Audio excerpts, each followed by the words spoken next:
can you share some thoughts about the pay structure of product managers in UK? And yeah, would love to hear some of the insight. I keep getting messages that they want to move from India to UK, US, and abroad, right?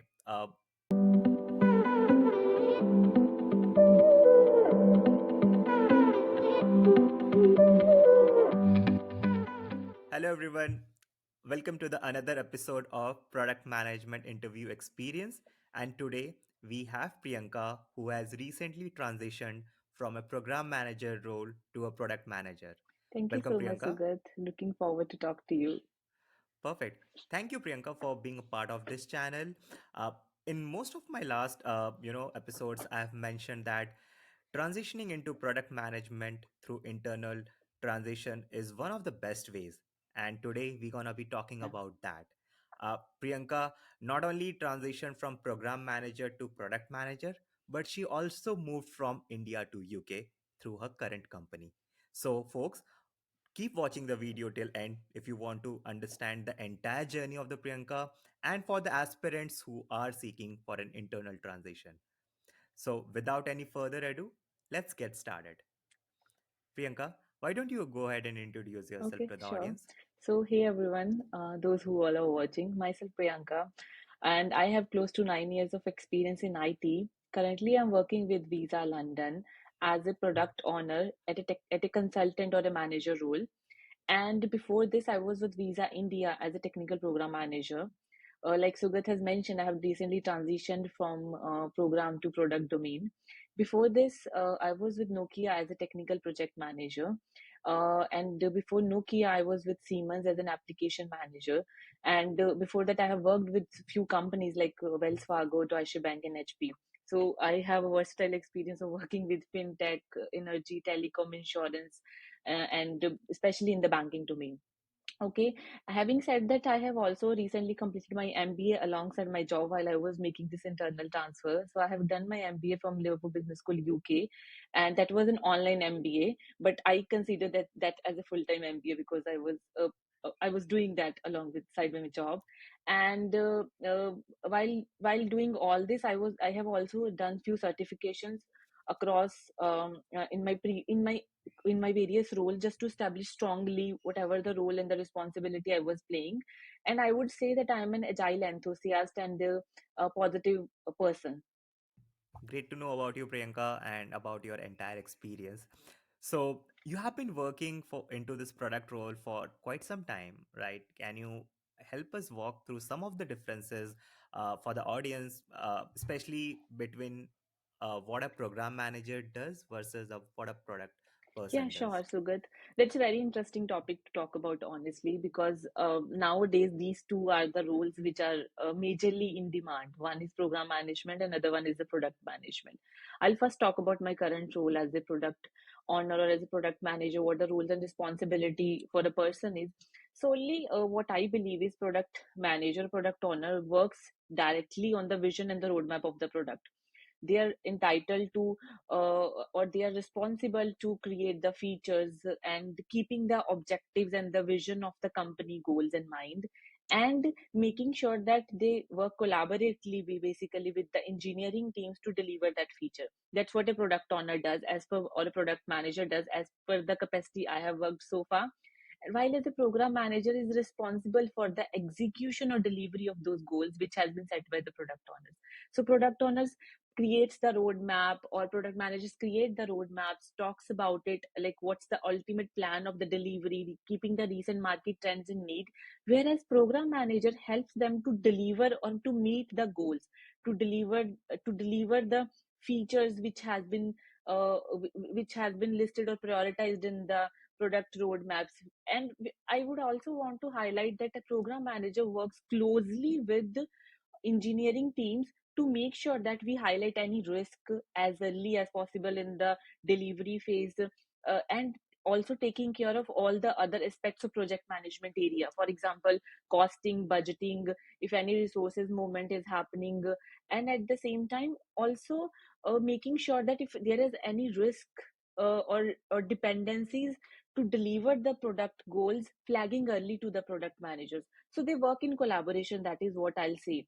But there is no such, like, as per my experience, there is no such superiority or inferiority in the product management, the program management roles. Both roles are equally important to deliver the best product in the market, I'll say. Absolutely agree, Priyanka. I think both role has its own importance and own ways of working. It's just the actual Yeah. work they are doing. So very valid point, Priyanka. Uh, Moving on to the next, the most important piece. Would love to know the entire journey.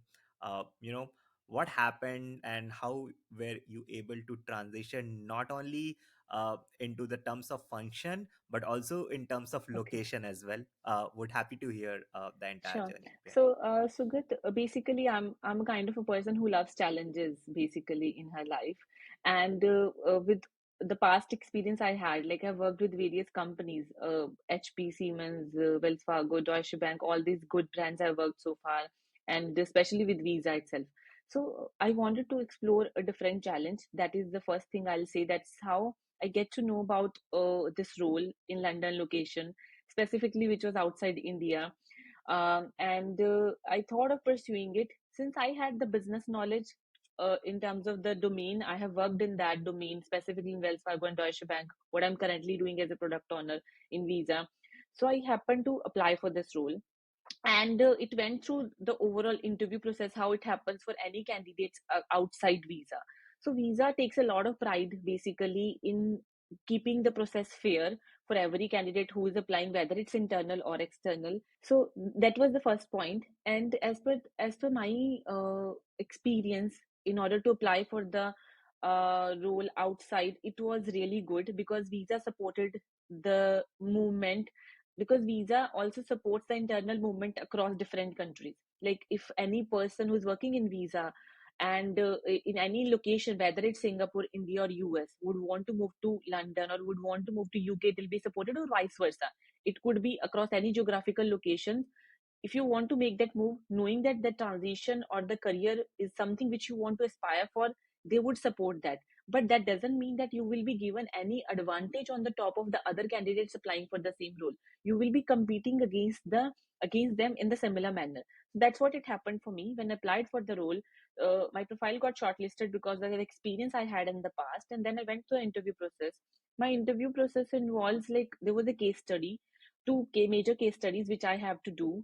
I did that. I submitted the case studies, and there was a very strict timeline on that. Like, just 24 hours was given to submit those case studies. Once I did that, there was two follow-up interviews with the product managers to talk about the case studies as well, across along with the other product management skills which they would look for in a person who is applying for that role, and then following up with an HR discussion. And since Visa is already supporting, if any internal person is applying and capable of taking that role, they were happy to invest as well in order to give the sponsorship and make the move, and hence this transition has happened for me. Very true, Priyanka. I think that what we have seen in most of the cases, it's always about the fitment, and you never know, right, what the interviewer might want to, get the skills in the table. Can you talk a bit more about the entire interview process, Priyanka, like the timeline and how many different rounds and end to end? If you can Yeah, share some insights, that would be sure. of great help. So I would say the timeline for me for the interview process was 2 weeks.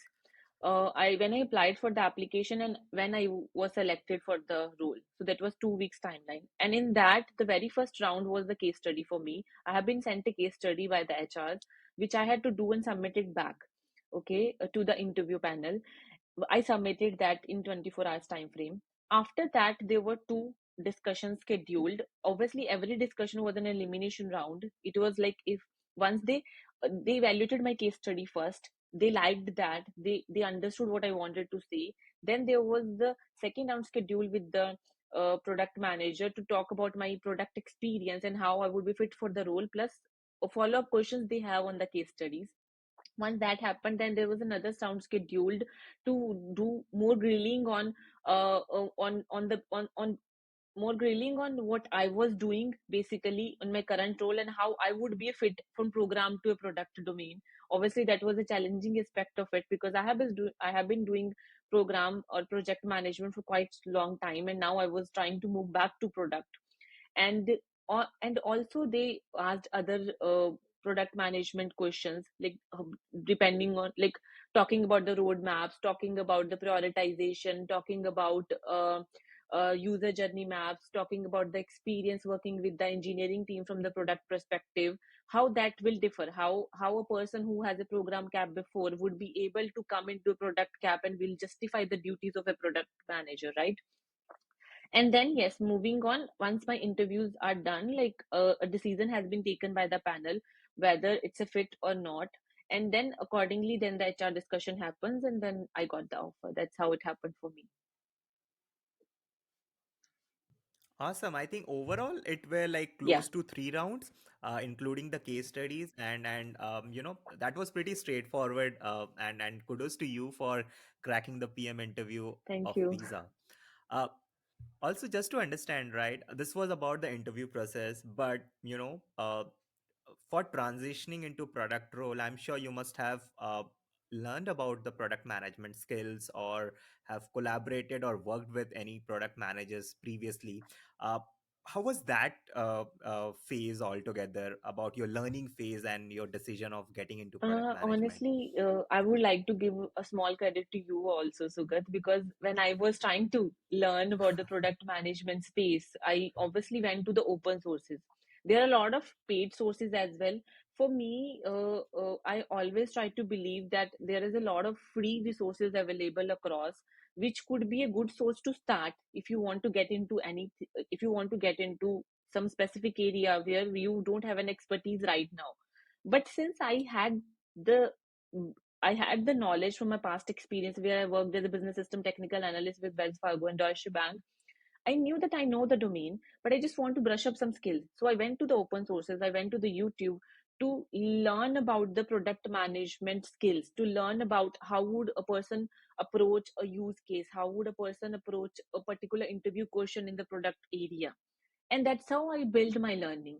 So it was a learning of, I would say, 1.5 month before I applied for this product role, because I cannot directly waste my chance to just apply for it and then not getting it right. I would need to do the preparation beforehand so that I prepare myself for the upcoming challenges or the interview which I will be giving, right?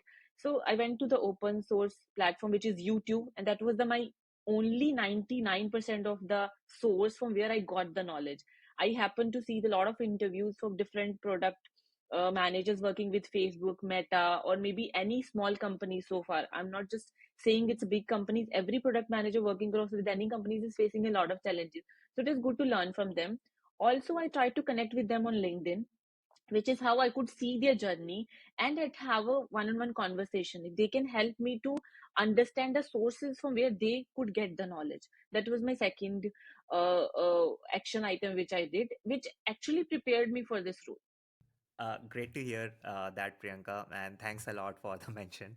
Uh, a lot of folks with whom I speak or I keep getting messages that they want to move from India to UK, US, and abroad, right? What was your motivation to move from India to UK, and especially for this Okay. role? Uh, for me, honestly, Sugat, the first motivation was to experience the global culture. That was the first motivation. We have been working, while whoever is working in IT, working with the global teams. But when you experience that global culture firsthand, like if I'm sitting in India, I'm working with the people from UK or from US, that's a separate thing. Then when you come to that country and experience that culture firsthand, that gives you a lot of different exposure. That was my first motivation. I wanted to explore the work life balance and the culture in US and UK majorly. And then the second motivation, obviously, I'm a travel blogger as well. So I have, like, I travel a lot. I have traveled in the past as well. And at the same time, I'm a food blogger. So I try to experience the different kind of cuisines and different kind of cultures. So which is why I chose UK, because the UK was my preference because it's very close to India, and I could see that I can take a move back if I have to, and if any day if I have to go back to India, the journey will not be that long. That was my second motivation. And obviously the third was to get the challenge, because for me there was a lot of challenge involved in this. One is I will be changing the country. Second is I would be changing the role. For any other person, new person coming to a different country, changing a role and changing a country is a big, I would say, challenge itself. And I wanted to see how I grow in that, because any new challenge helps you to learn different things. You tend to prepare for your worst situations. So I just wanted to experience that, and hence I have taken this challenge to move here. I can totally Yeah. relate to each and every points which you said, right? It's about what's the biggest motivation is to face challenge, right? Just explore the world and see how it feels like working with other different stakeholders at different Yeah. part of the country. Uh, One of the things which also comes to mind, right, about the pay structure, right? Can you share some thoughts about the pay structure of product managers in UK? And yeah, would love to hear some of the insights. Yeah, sure, Sugat. That's a very interesting topic to talk about, I would say. Like I want to share my experience. It could be varies from person to person, but I have seen a lot less pay parity in UK for the different kind of roles. That could not stand true for different companies, but at least I'm talking about from a perspective of a from the people with whom I shared my experience and I gained an experience from. So one, I found very less pay parity in UK. Like nobody is paid equal for the same role which they are playing. For example, if I talk about product owner role in Visa, I'm not saying that companies are not trying to match the same pay scale for the people working at the same level, but there are different factors playing a role basically to not make that happen. For example, the number of years of experience the person has. Then the second, if the person has the same years of experience, the second person which comes into count is the number of years of experience in the same country. So there are a lot of different factors, like there are various different factors which account to that, and which is why I felt that there is a problem that people are facing a lot of challenge to anticipate even what to ask for a particular role which they are applying for. For example, if a person sitting outside UK or outside, especially like for example sitting in India, want to apply for a role abroad, they always have the first question what to ask for in terms of number if they clear the interviews, right? And there is no straightforward answer because the companies itself are not making it sure, they're listing it on the jobs itself, like this is the pay range. If you want to apply for this role, that's what you should be anticipating. So I'll obviously come to the answer of what you have asked as a question, but I wanted to tell, just in order to solve this problem, we have started something called PayTransparency UK, where we are trying to go ahead and talk to different people across London in order to understand how much they are paid for, how much they are making for the particular role they are playing, so that any person sitting outside could sense that is this something a valid move which I want to make or not, or the person can challenge if the companies are trying to offer otherwise, or there could be other circumstances. They should know where they should stand at. And obviously like cost of living and other factors would add to it. But if I would have to answer in terms of the number for the role which I am playing, I see a lot of variations between 60 to 80K on an average in UK, but it can go beyond 80 as well. That is what, because if the company has a standard of paying at that number, like for example, if we talk about Facebook, we talk about Meta, which is called Facebook, we talk about Amazon. These are companies have set standards, like no matter who is applying for this role, this is the range we are going to give, and that's how the person will fit into it. But then there comes another set of companies who plays around the years of experience, who plays around the knowledge the person is bringing to the system. Like for example, for a person like me who's transitioning from program to product, or a person who's into the product already from last 8 years or 9 years, or a person who's in the UK from last 10 years or so, or any number of years, they will play around on that and then give a number to that person. So uh, uh, like if anybody is trying to understand what a product owner role or a product manager role is being paid in UK on an average, it is between 60 to 80. Again, 20K is a big difference, I would say, but that also varies in terms of the location. If it is in London, it would be different. If it is, let's say, in Portsmouth, it will be different. If it is in Scotland, it will be different. So that's also a major factor which plays a role. But I would again encourage everybody. I believe there are some companies like Monzo or Revolut or any other companies who are still mentioning the number which they are offering to the people for a different role. But I have done my research, they are not also doing for every role. When we talk about tech, that's not a case. Like 99.9% of the roles are not mentioned without the salaries. You will not see the salaries listed over there, which is why the person who is actually going through the process can understand the frustration, because when at the end of the process they get to know that this is the number which I didn't anticipate which I'm getting, or this is the number more than what I anticipated is getting. So it's very important that we try to solve this problem, which is what we're trying to do with the Pay Transparency UK. But yeah, I hope I answered your question. Yes, thanks a lot, Priyanka, for sharing those range and numbers and starting up this initiative of pay transparency.